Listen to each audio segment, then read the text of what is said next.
fait, les allergènes de l'environnement intérieur, par exemple, si on prend les acariens c'est vraiment les premiers au hit parade, c'est 80% des asthmes allergiques de l'enfant et c'est 50% des asthmes allergiques de l'adulte. Après, dans l'ordre, vous avez l'allergène de chat, ça peut représenter 25 à 30%, adulte-enfant.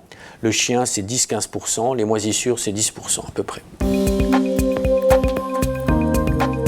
On sait que les acariens, par exemple, donnent plus facilement de l'asthme chez les patients que les allergènes de chat ou que les pollens. On sait que l'allergène de chat est plus, entre guillemets, agressif, en tout cas entraîne plus d'allergies et plus de symptômes que l'allergène de chien, puisqu'on a 30% des gens qui sont sensibilisés au chat. Alors après les moisissures, si vous voulez, effectivement, les moisissures sont des causes importantes d'asthme, de toux, à la fois chez le nouveau-né, à la fois chez l'adolescent, à la fois chez l'adulte.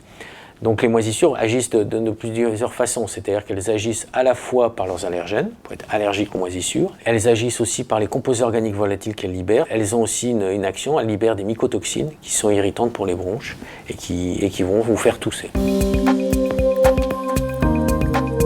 Alors les pathologies induites par les allergènes de l'environnement intérieur, c'est l'asthme, la rhinite. Donc la rhinite, c'est le nez qui coule, le nez qui gratte, le nez bouché, les éternuements.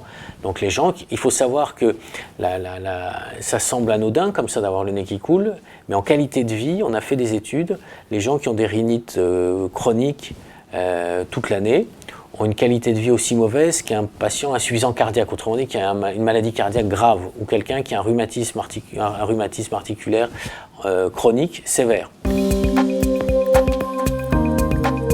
Quand on enlève les allergènes chez des tout petits qui sont allergiques, et ben là, ils ont moins d'asthme à l'âge de 7 ans.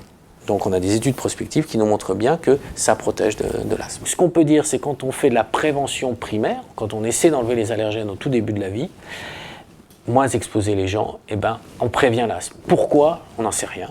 C'est sûrement pas que les allergènes, la preuve c'est qu'ils sont aussi allergiques.